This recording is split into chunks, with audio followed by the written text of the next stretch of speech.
কলকাতার প্রাচীন গলিঘুজির মাঝে অবস্থিত রায়চৌধুরী হাভেলি তার জৌলুস আর ঐতিহ্যের জন্য বিখ্যাত ছিল, যার দেওয়ালগুলো শতাব্দীর গৌরবময় ইতিহাসের গল্প ফিসফিস করে বলত। অভিজিৎ রায়চৌধুরী তার সুন্দরী স্ত্রী শ্রেয়ার সঙ্গে এক সুখী জীবন কাটাচ্ছিল, আর তাদের জীবনে আসন্ন ছোট্ট অতিথির খবরে পুরো পরিবারে উৎসবের আমেজ ছড়িয়ে পড়েছিল। সবাই আনন্দে মেতে উঠেছিল, শুধু অভিজিতের মা শৈলবালা ছাড়া। শ্রেয়ার ক্রমবর্ধমান জনপ্রিয়তা আর ছেলের ওপর তার প্রভাব দেখে শৈলবালার অন্তর জ্বলে পুড়ে যাচ্ছিল। তিনি হাভেলির অন্ধকার করিডরে চুপি চুপি ষড়যন্ত্রের জাল বুনছিলেন, যাতে এই পবিত্র বন্ধন ছিন্ন করে নিজের আধিপত্য ফিরিয়ে আনতে পারেন। গোদভরাই অনুষ্ঠানের দিন হাভেলিকে গাঁদা ফুল আর রেশমি পর্দায় সাজানো হয়েছিল। ঐতিহ্যবাহী গানের সুর বাতাসে মিষ্টি ছড়াচ্ছিল। শ্রেয়া লাল রঙের একটা অপূর্ব বেনারসি শাড়ি পরেছিল, তার মুখে মাতৃত্বের এক অলৌকিক আভা ঝলমল করছিল। সেই দৃশ্য দেখে অভিজিতের চোখ গর্ব আর ভালোবাসায় ভরে উঠছিল। সে তার স্ত্রীর হাতে লাগা গাঢ় মেহেন্দির রং দেখে মুচকি হাসছিল, জানতেও পারেনি যে এই রং খুব শিগগিরই ম্লান হয়ে যাবে। অতিথিদের ভিড়ের মাঝে শৈলবালার তির্যক দৃষ্টি শুধু সেই মুহূর্তের অপেক্ষায় ছিল যখন তিনি সবার সামনে বিষের পেয়ালা তুলে ধরবেন। শৈলবালা তার দূর সম্পর্কের আত্মীয় সৌম্যের সঙ্গে মিলে এক নোংরা চক্রান্ত রচনা করেছিলেন, যার মূল উদ্দেশ্য ছিল শ্রেয়ার চরিত্রে কালি ছড়ানো। তিনি একটা জাল মেডিকেল রিপোর্ট আর কিছু পুরনো ছবি ব্যবহার করেছিলেন, যেগুলো এমনভাবে এডিট করা হয়েছিল যাতে শ্রেয়া আর সৌম্যের মধ্যে অবৈধ সম্পর্কের আভাস স্পষ্ট হয়। তিনি জানতেন অভিজিৎ তার বংশের মর্যাদা ও নামের প্রতি অত্যন্ত সংবেদনশীল, তাই সে তার অহংকারে আঘাত করার সিদ্ধান্ত নিয়েছিল। ধীরে ধীরে সে অভিজিতের কানে বিষ ঢালতে শুরু করল, তাকে এই বিশ্বাস করাতে লাগল যে শ্রেয়ার গর্ভে যে সন্তান বেড়ে উঠছে সে রায়চৌধুরী বংশের উত্তরাধিকারী নয়। অভিজিতের মন সন্দেহের আগুনে পুড়তে লাগল। সে মায়ের দেওয়া সেই সব প্রমাণ দেখতে শুরু করল, যা খুব যত্ন করে তার সামনে সাজিয়ে রাখা হয়েছিল। যে স্ত্রীর ওপর সে নিজের প্রাণের চেয়েও বেশি ভরসা করত, তার প্রতিটি হাসি এখন তাকে প্রতারণা মনে হচ্ছিল, প্রতিটি কথা মিথ্যে লাগছিল। তার ভালোবাসা হঠাৎ তিক্ততায় পরিণত হল। সে রাত জেগে কাটাতে লাগল, নিজের ভাগ্য আর সেই কথিত বিশ্বাসঘাতকতা নিয়ে ভাবতে ভাবতে। সে মনে মনে উঠতে থাকা ঝড়কে দমিয়ে রাখার চেষ্টা করছিল, কিন্তু সমাজের ভয় আর অপমানের অনুভূতি তাকে অন্ধ করে দিয়েছিল। অবশেষে সেই কালো রাত এসে পড়ল। অভিজিতের ধৈর্য ভেঙে পড়ল। সে শ্রেয়াকে শোবার ঘরে ডেকে এনে সেই জাল কাগজপত্র তার মুখের ওপর ছুঁড়ে মারল। শ্রেয়ার পায়ের তলা থেকে মাটি সরে গেল যখন সে তার স্বামীর চোখে অপার ঘৃণা দেখল, যে চোখ কিছুক্ষণ আগেও ভালোবাসায় ঝলমল করছিল। সে কাঁদতে কাঁদতে নিজের নির্দোষতার শপথ করল, ভগবানের নাম নিয়ে কাকুতি মিনতি করল, কিন্তু অভিজিতের হৃদয় পাথর হয়ে গিয়েছিল। তার কানে শুধু অপমানের প্রতিধ্বনি বাজছিল। দূরে দাঁড়িয়ে শৈলবালা নিজের জয় উদযাপন করছিলেন, আর শ্রেয়ার সংসার তাসের ঘরের মতো ভেঙে পড়ছিল। অভিজিৎ চিৎকার করে বলল যে সে এমন একজন মহিলার সঙ্গে থাকতে পারবে না যে তার বংশের পবিত্রতাকে কলঙ্কিত করেছে। সে তাকে তৎক্ষণাৎ হাভেলি ছেড়ে চলে যেতে বলল। শ্রেয়া তার বাড়তে থাকা পেটের দিকে ইশারা করে অজাত সন্তানের দোহাই দিল, কিন্তু অভিজিতের রাগ তাকে এই চিন্তাও করতে দেয়নি যে সেই সন্তান তারই রক্তমাংস। সে শ্রেয়া হাত ধরে টেনে ঘর থেকে বের করে আনতে লাগল। দাসদাসী আর পরিবারের অন্য সদস্যরা নীরব দর্শকের মতো সেই নাটক দেখছিল। কারও সাহস হল না অসহায় মহিলার পক্ষে কথা বলার। বাইরে মুষলধারে বৃষ্টি পড়ছিল, আকাশে বিদ্যুৎ চমকাচ্ছিল, যেন প্রকৃতিও এই অমানবিক অন্যায়ের প্রতিবাদ করছিল। অভিজিৎ হাভেলির ভারী লোহার দরজা খুলে শ্রেয়াকে কাদামাখা রাস্তায় ঠেলে দিল। তার পরনে থাকা শাড়ি আর গয়নার অপমান করতে করতে, যেগুলো সে একসময় ভালোবেসে দিয়েছিল। কঠিন স্বরে বলল, আজ থেকে তার এই বাড়ি আর রায়চৌধুরী পরিবারের সঙ্গে কোনো সম্পর্ক নেই, আর যেন কখনো তার এই নোংরা মুখ সে না দেখে। দরজা বন্ধ হওয়ার শব্দ শ্রেয়ার হৃদয়কে হাজার টুকরো করে দিল এবং তাকে অনিশ্চিত ভবিষ্যতের দিকে ঠেলে দিল। বৃষ্টির ঠান্ডা জলে ভিজতে ভিজতে শ্রেয়া রাস্তার ধারে বসে পড়ল। তার সারা শরীর কাঁপছিল, চোখ থেকে অশ্রুর ধারা বয়ে যাচ্ছিল। সে দুই হাতে পেটকে শক্ত করে জড়িয়ে ধরল, যেন এই নিষ্ঠুর দুনিয়ার দৃষ্টি থেকে তার সন্তানকে বাঁচাতে চায়, যেখানে আপন জনেরাই তাকে পরিত্যাগ করেছে। কলকাতার গলিগুলো, যেগুলো একসময় তাকে আপন মনে হতো, এখন ভয়ঙ্কর ও অচেনা লাগছিল, যেখানে যে কেউ তাকে সন্দেহের চোখে দেখতে পারে। তার কাছে থাকার ছাদ ছিল না, খাওয়ার রুটি ছিল না, শুধু ছিল একটা ভরসা, যেটা এখন পুরোপুরি ভেঙে চুরমার হয়ে গিয়েছিল। রাতের নিস্তব্ধতায় শ্রেয়া তার মায়ের বাড়িতে যাওয়ার সিদ্ধান্ত নিল। ভাবল হয়তো তারা তাকে আশ্রয় দেবে, তার সত্যতা বুঝবে। কিন্তু যখন সে টলতে টলতে মায়ের বাড়ি পৌঁছল, ততক্ষণে দরজা তার জন্য বন্ধ হয়ে গিয়েছিল। কারণ শৈলবালা আগেই সেখানে কুৎসা রটিয়ে দিয়েছিলেন। তার বাবা তাকে কুলটা বলে তাড়িয়ে দিলেন এবং সমাজের ভয়ে তাকে ভেতরে ঢুকতেও দিলেন না। এতে তার শেষ আশাও নিভে গেল।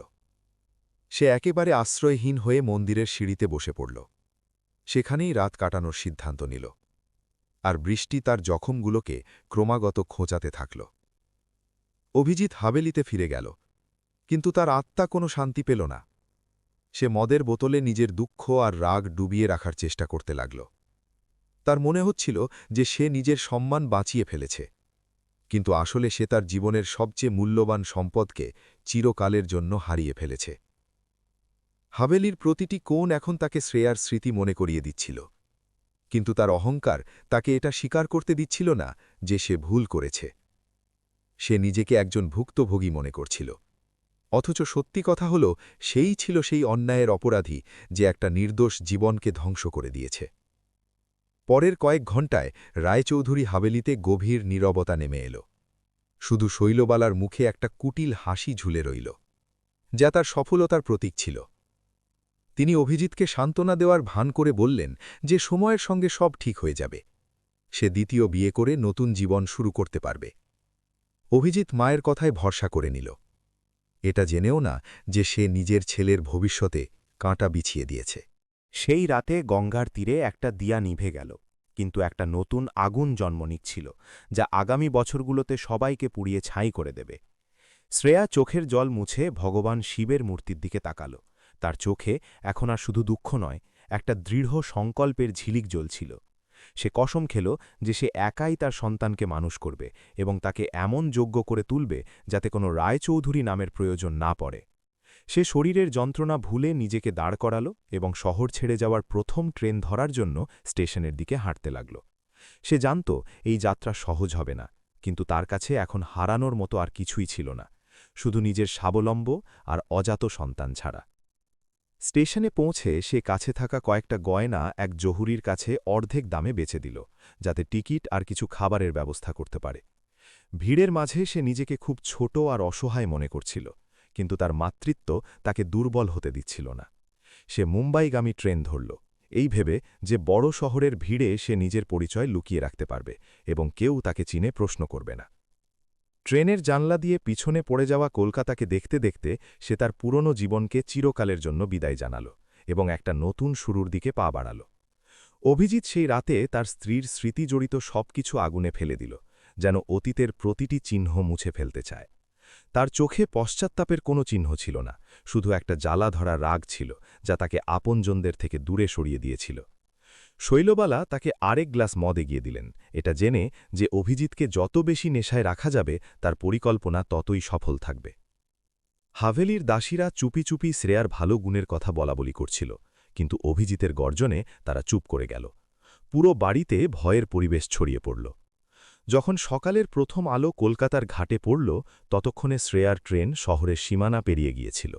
এক অজানা দিকে এগিয়ে যাওয়ার সময় তার হৃদয় ভারী ছিল, কিন্তু তার মনে তার সন্তানের জন্য একটা নিরাপদ ভবিষ্যৎ গড়ার তীব্র ইচ্ছা জ্বলছিল। রায়চৌধুরী হাভেলির বিলাসিতা তার কাছে এখন শুধু একটা অস্পষ্ট স্মৃতি হয়ে গিয়েছিল। সে জানত এখন থেকে তার প্রতিটি দিন একটা নতুন লড়াই হবে। সে চোখ বন্ধ করে মনে মনে প্রার্থনা করল যেন তাকে এতটা শক্তি দেওয়া হয় যাতে সে এই দুনিয়ার করতা থেকে তার সন্তানকে বাঁচাতে পারে। রায়চৌধুরী পরিবারের জন্য সেই অধ্যায় শেষ হয়ে গিয়েছিল, কিন্তু তারা জানত না যে সময়ের চাকা সব সময় ঘুরতে থাকে এবং কর্ম তার হিসাব নিশ্চয়ই চায়। অভিজিৎ তার ধন সম্পদ আর ক্ষমতার নেশায় মত্ত ছিল। সে ভুলে গিয়েছিল যে সে একটা নির্দোষ আত্মাকে কত গভীর জখম দিয়েছে। আগামী 5 বছর তার জন্য সাফল্যের উচ্চতা নিয়ে আসবে, কিন্তু তার ভেতরের শূন্যতা কখনো ভরবে না। ইতিমধ্যে শ্রেয়া একটা নতুন শহরের অচেনা গলিতে তার প্রথম পা রাখল, যেখানে তার পরীক্ষা আর অস্তিত্বের আসল লড়াই শুরু হতে চলেছিল। মুম্বাইয়ের বিশাল আর অচেনা গলিগুলোতে শ্রেয়া একটা ট্রেনের মতো ঘুরে বেড়াচ্ছিল, যেখানে উঁচু ইমারতের ছায়া তাকে গিলে খেতে প্রস্তুত ছিল। তার কাছে শুধু একটা ছোট্ট পুটলি আর তার গর্ভে বেড়ে ওঠা সেই জীবন ছিল, যাকে তার বাবা আর স্বামী দুজনেই প্রত্যাখ্যান করেছিল। সে স্টেশনের এক কোণে গুটিয়ে বসে রইল, যেখানে মানুষের হইচই তার মানসিক নীরবতাকে আরও গভীর করে তুলছিল। তার কাছে কোনো ঠিকানা ছিল না, কোনো সাহায্য ছিল না, শুধু চোখে বয়ে যাওয়া অশ্রু ছিল, যা তার অসহায়ত্বের গল্প বলছিল। ক্ষুধা আর তৃষ্ণায় কাতর হয়ে সে দুদিন ধরে রাস্তায় হেঁটে বেড়াল। দুনিয়ার উদাসীনতা তাকে বারবার নিজের ভাগ্য নিয়ে কাঁদতে বাধ্য করছিল। এক সন্ধ্যায় যখন সে মেরিন ড্রাইভের ধারে বসে ডুবন্ত সূর্য দেখছিল, তখন তার মনে হল সমুদ্রের ঢেউ তাকে ডাকছে। তার মনে ভাবনা এলো, যদি সে এই ঢেউয়ের মধ্যে মিশে যায়, তাহলে তার আর তার সন্তানের সব কষ্ট চিরকালের জন্য শেষ হয়ে যাবে। সে চোখ বন্ধ করল এবং জলের দিকে এগোতে লাগল, এই ভেবে যে এই নিষ্ঠুর দুনিয়ায় তার আর কোনো জায়গা নেই। যেই সে প্রথম পা ঢেউয়ের দিকে বাড়াল, তার গর্ভে একটা আলোড়ন হল, যেন সেই সন্তান তার মাকে বেঁচে থাকার জন্য অনুরোধ করছে। সে থমকে দাঁড়াল এবং পেটে হাত রাখল। সেখানে সে তার ছোট্ট সন্তানের ধুকধুক অনুভব করল, যা যে কোনো দুঃখের চেয়ে বড় ছিল। সেই একটা মুহূর্ত তার চিন্তা বদলে দিল।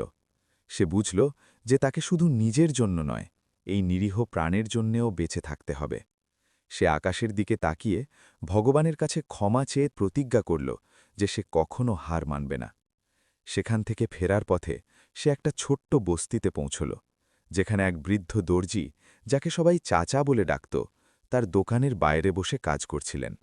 শ্রেয়ার অবস্থা দেখে তার দয়ালু হৃদয়ে গলে গেল। তিনি তাকে জল খাওয়ার জন্য ডাকলেন এবং দোকানে রাখা কয়েকটা বিস্কুট দিলেন। চাচা তার চোখে সেই গভীর দুঃখ দেখলেন, যা প্রায়ই পরিত্যক্ত ও অসহায় নারীদের চোখে থাকে।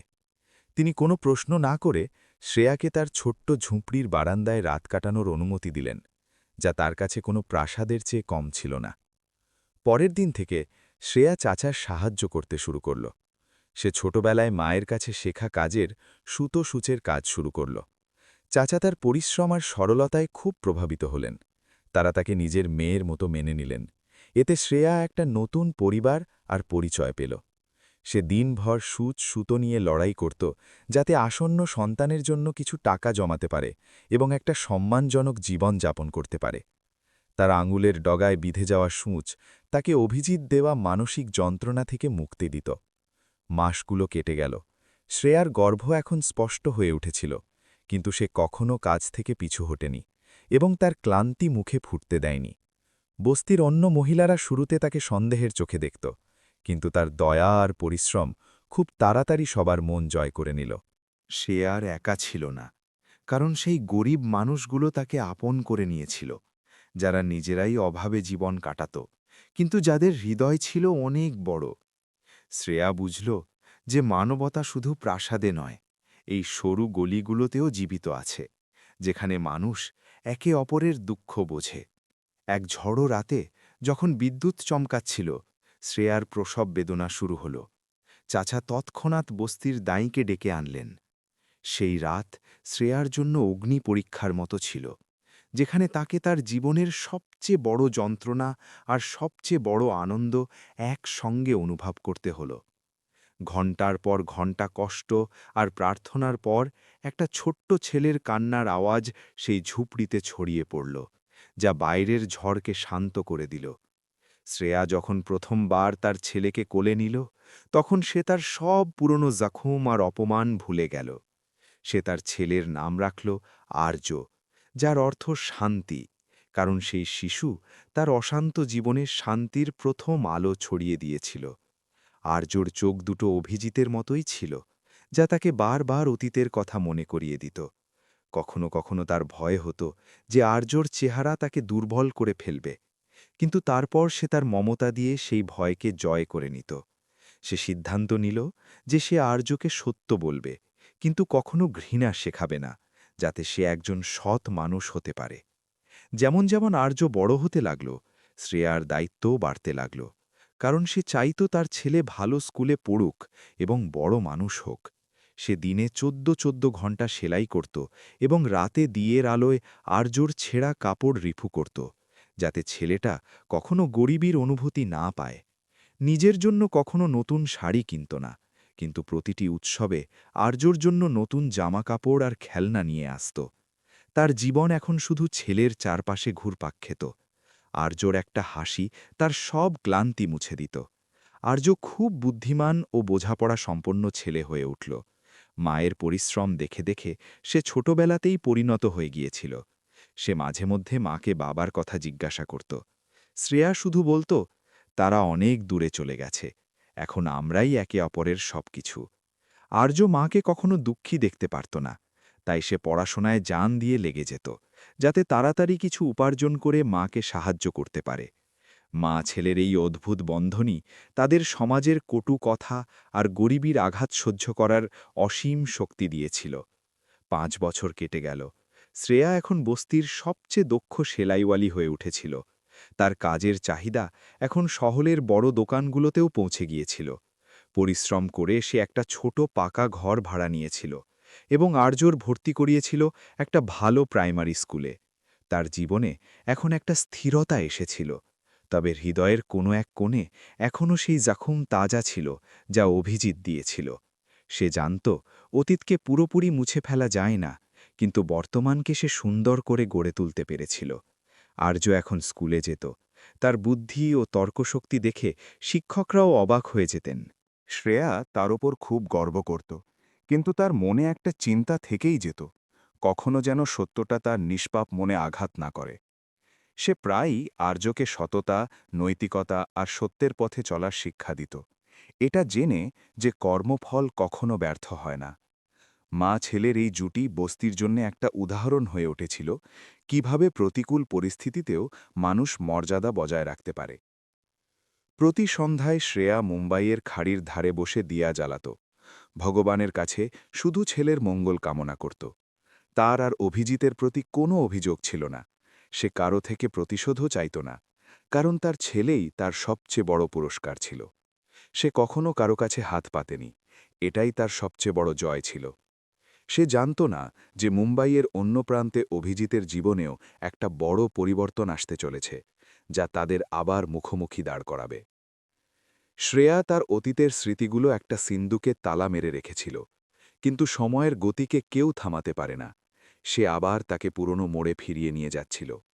তার ছেলের ভবিষ্যতের জন্য যে স্বপ্ন সে বুনেছিল, সেগুলো ধীরে ধীরে বাস্তবে রূপ নিচ্ছিল, কিন্তু ভাগ্যের মনে অন্য কিছু ছিল। রায়চৌধুরী বংশের যে উত্তরাধিকারীকে একদিন রাস্তায় ঠেলে দেওয়া হয়েছিল, সে এখন নিজের পরিচয় গড়ে তোলার জন্য প্রস্তুত হয়ে উঠছিল। এই 5 বছরের সংগ্রাম শ্রেয়াকে একজন সাধারণ নারী থেকে একজন যোদ্ধায় পরিণত করেছিল, যে অস্ত্র ছাড়াই যুদ্ধ জিতেছে। বস্তির লোকেরা এখন তাকে দিদি বলে ডাকত। তার পরামর্শ ছোট বড় সব বিষয়ে নেওয়া হতো, কারণ সে নিজের চরিত্রের পবিত্রতা দিয়ে সবার সম্মান কিনে নিয়েছিল। চাচা এখন খুব বৃদ্ধ হয়ে গিয়েছিলেন, কিন্তু শ্রেয়া আর আর্যকে দেখে তার মুখে হাসি ফুটে উঠত। তিনি নিজের উত্তরাধিকারী মনে করতেন। শ্রেয়ার দোকানে এখন আরও 2 জন মহিলা কাজ করত, যাদের সে নিজে প্রশিক্ষণ দিয়েছিল। এতে সে একজন ছোট উদ্যোক্তা হয়ে উঠেছিল। তার জীবনের এই শান্তি আসলে আসন্ন বড় ঝড়ের ইঙ্গিত ছিল, যা তার মর্যাদার শেষ পরীক্ষা নিতে চলেছিল। রাতের অন্ধকারে যখন আর্য ঘুমিয়ে পড়ত, শ্রেয়া কখনো কখনো অভিজিতের পুরনো ছবি দেখত, যেটা সে অজান্তেই রেখে দিয়েছিল। তার চোখে এখন আর অশ্রু নয়, একটা গভীর শূন্যতা থাকত, কারণ সে সেই মানুষটাকে অনেক আগেই হৃদয় থেকে বের করে দিয়েছিল। সে জানত যেদিন সত্যটা সামনে আসবে, সেদিন ন্যায়ের তুলাদণ্ড সোজা হয়ে যাবে এবং কর্মফল সবাইকে মিলবে। এখন সে শুধু ছেলের উজ্জ্বল ভবিষ্যতের জন্য প্রার্থনা করত, এটা জেনে যে সে তার তপস্যা পূর্ণ করেছে এবং এখন ফল পাওয়ার পালা। মুম্বাইয়ের চাকচিক্যময় দুনিয়ায় অভিজিৎ রায়চৌধুরী এখন দেশের সবচেয়ে সফল সিইওদের একজন হয়ে উঠেছিল। তার অফিস শহরের সবচেয়ে উঁচু ভবনে ছিল, যেখান থেকে সমুদ্রের বিস্তার স্পষ্ট দেখা যেত। সবাই তার ধনসম্পদ আর ব্যবসায়িক দক্ষতার উদাহরণ দিত, কিন্তু কেউ জানত না যে দামি স্যুটের আড়ালে একটা পাথরের মতো হৃদয় ধুকধুক করছে। সে তার আবেগগুলোকে তালাবদ্ধ করে রেখেছিল এবং কাজকেই একমাত্র ঈশ্বর মেনে নিয়েছিল, যাতে অতীতের তিক্ত সত্য ভুলে যেতে পারে। রায়চৌধুরী হাভেলি এখন একটা আলিশান বাংলোয় পরিণত হয়েছিল, কিন্তু তার দেওয়ালে নীরবতার ছায়া লেগে থাকত। অভিজিতের কাছে দুনিয়ার সব সুখ সুবিধে ছিল, কিন্তু তার কাছে শান্তির ঘুম ছিল না। সে প্রায়ই গভীর রাত পর্যন্ত অফিসে কাজ করত, যাতে বাড়ি ফিরতে না হয়, যেখানে তার মা শৈলবালা তার অপেক্ষায় থাকতেন। তাদের দুজনের মাঝে একটা অদৃশ্য টানাপোড়েন সব সময় থাকত, যেন কোনো লুকোনো সত্য তাদের ভেতর থেকে খেয়ে ফেলছে।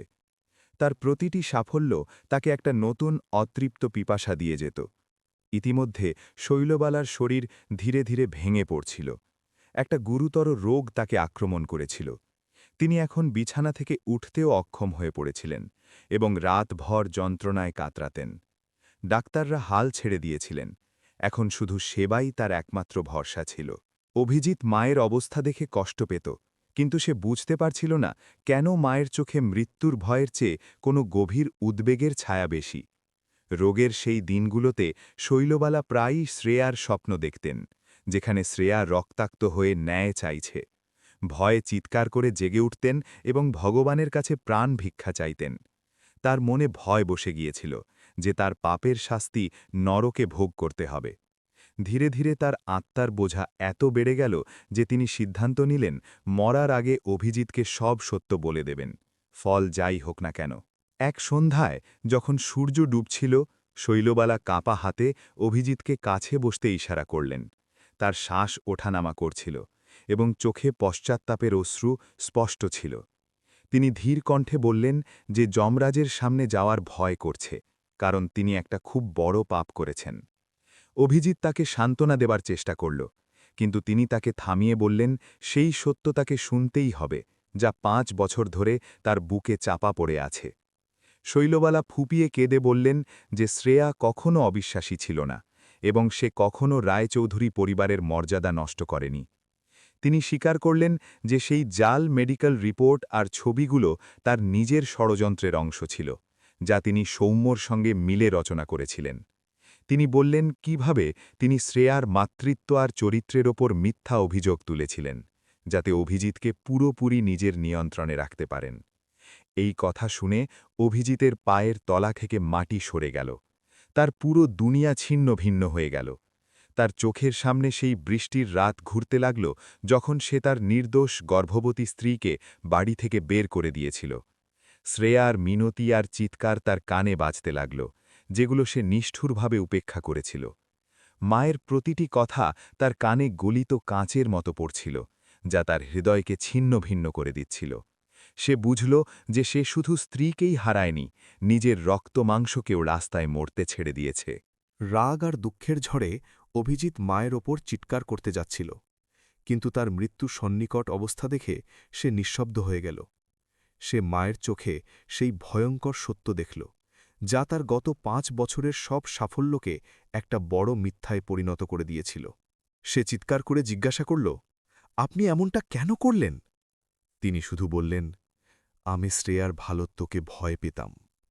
শৈলবালা অভিজিতের কাছে ক্ষমা চাইলেন এবং সেই রাতেই শেষ নিঃশ্বাস ত্যাগ করলেন।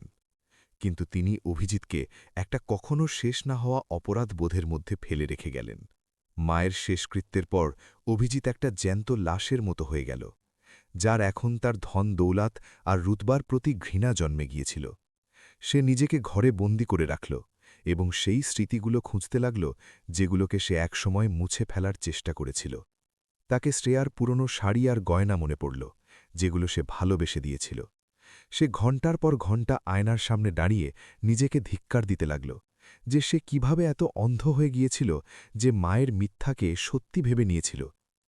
সে তৎক্ষণাৎ তার প্রাইভেট গোয়েন্দাদের ডেকে আদেশ দিল যে তারা দুনিয়ার যে কোনো কোণ থেকে শ্রেয়া আর তার সন্তানকে খুঁজে বের করবে। সে এটাও বলল যে এই কাজে তার পুরো সম্পত্তি খরচ হয়ে গেলেও তার কোনো আপত্তি নেই। সে এখন শুধু একবার শ্রেয়ার সামনে হাঁটু গেড়ে বসে ক্ষমা চাইতে চায় এবং সেই সন্তানকে বুকে জড়াতে চায় যার মুখ সে কখনো দেখেনি। তার রাতের ঘুম উড়ে গিয়েছিল। সে শুধু ফোনের ঘণ্টির অপেক্ষা করত। তদন্তের সময় জানা গেল যে সৌম্য, যে তার মায়ের সঙ্গে ষড়যন্ত্র করেছিল, এখন জুয়ার নেশায় ডুবে আছে। অভিজিৎ তাকে ধরিয়ে আনল এবং তার মুখ থেকে সত্য বের করল। তারপর সে সৌম্যকে আইনের হাতে তুলে দিল, যাতে তার কর্মের শাস্তি পায়। কিন্তু এই শাস্তিতে তার মন শান্ত হল না, কারণ তার আসল প্রায়শ্চিত্ত ছিল শ্রেয়ার চোখের সেই দুঃখ দূর করা। তাকে জানানো হল যে শ্রেয়া কলকাতায় ফেরেনি, বরং সে এই মুম্বাই শহরেই কোথাও গোপনে জীবনযাপন করছে। অভিজিৎ সেই সব ডাক্তার আর কর্মচারীদের চাকরি থেকে বরখাস্ত করল যারা জাল রিপোর্ট তৈরিতে সাহায্য করেছিল, এবং তাদের বিরুদ্ধে আইনি ব্যবস্থা শুরু করল। সে এখন আর ন্যায়পরায়ণ রাজার মতো নয়, বরং একজন অপরাধীর মতো অনুভব করছিল যে নিজের শাস্তির খোঁজে ঘুরে বেড়াচ্ছে। সে মুম্বাইয়ের সেই গরিব বস্তি আর সরকারি হাসপাতালগুলোতে ঘুরতে লাগল যেখানে অসহায় মহিলারা আশ্রয় নেয়। সে প্রতিটি মুখ সতর্কভাবে দেখত, যেখানে শ্রেয়ার ছায়া দেখার সামান্যতম আশা থাকত। দিনগুলো সপ্তাহে, সপ্তাহগুলো মাসে পরিণত হতে লাগল, কিন্তু শ্রেয়ার কোনো সন্ধান মিলছিল না। এতে অভিজিতের হতাশা ক্রমাগত বাড়তে লাগল। তার মনে হতে লাগল হয়তো ভগবান তাকে ক্ষমা করেননি বলেই তাকে তার স্ত্রী আর সন্তানের কাছে পৌঁছতে দিচ্ছেন না। সে মন্দিরে গিয়ে মাথা ঠেকাতে লাগল এবং গরিবদের দান করতে লাগল, এই ভেবে যে হয়তো তার কিছু ভালো কাজ তাকে সেই দিকে নিয়ে যাবে যেখানে শ্রেয়া আছে। তার অহংকার এখন পুরোপুরি ভেঙে গিয়েছিল এবং সে একজন সাধারণ মানুষ হয়ে গিয়েছিল। একদিন তার গোয়েন্দারা তাকে একটা ছবি দেখালো। ছবিতে একটা ছোট সেলাইয়ের দোকানের সামনে একজন মহিলা দাঁড়িয়েছিলেন, যার পিঠ ক্যামেরার দিকে। ছবিটা একটু ঝাপসা ছিল, কিন্তু অভিজিৎ সেই মহিলার দাঁড়ানোর ভঙ্গি আর চুড়ির ধরন দেখেই তৎক্ষণাৎ চিনে ফেলল, যা শ্রেয়ার প্রিয় ছিল। গোয়েন্দা বলল যে এই মহিলা মুম্বাইয়ের একটা উপনগরীয় এলাকার ঝুগ্গি বস্তিতে থাকে এবং একটা ছেলেকে একাই মানুষ করছে। অভিজিতের হৃদয়ের ধুকধুক বেড়ে গেল এবং তার চোখ থেকে আনন্দের অশ্রু গড়িয়ে পড়ল। ছবিতে সেই মহিলার পাশে একটা ছোট ছেলে খেলছিল, যার বয়স প্রায় 5 বছর হবে এবং যার চুল অভিজিতের মতোই ছিল। অভিজিৎ কাঁপা হাতে সেই ছবিকে চুমু খেল এবং ভগবানকে ধন্যবাদ দিল যে তারা তাকে আরেকটা সুযোগ দিয়েছেন। সে আর দেরি না করে গাড়ি বের করল এবং সেই ঠিকানার দিকে রওনা দিল যেখানে তার পরিবার তার অপেক্ষায় ছিল, এটা না জেনে যে তারা তাকে কোন রূপে গ্রহণ করবে। তার চোখে এখন শুধু একটা স্বপ্ন ছিল, তার ছড়িয়ে ছিটিয়ে যাওয়া দুনিয়াকে আবার জোড়া লাগানো। পথে সে ভাবছিল শ্রেয়াকে কি বলবে এবং সেই ছেলে কি তাকে চিনতে পারবে। সে গাড়িতে অনেক খেলনা আর দামি উপহার ভরে নিয়েছিল, এই ভেবে যে হয়তো আর্যর মন জয় করতে পারবে। কিন্তু তার মনের এক কোণে ভয়ও ছিল যে 5 বছরের তিক্ততা এত সহজে মুছে যাবে না। যতই সে বস্তির কাছে এগোচ্ছিল, তার গলা শুকিয়ে যাচ্ছিল এবং শ্বাস ভারী লাগছিল, কারণ আজ তার জীবনের সবচেয়ে বড় সিদ্ধান্ত নেওয়া হবে। পরের সকালে যখন কলকাতার প্রাচীন ঘাটে সূর্যের প্রথম কিরণ পড়ল, অভিজিৎ শ্রেয়ার ছোট দোকানের চৌকাঠে বসেছিল। তার মুখে রাত জাগার ক্লান্তি আর চোখে পশ্চাত্তাপের গভীর রেখা স্পষ্ট ছিল।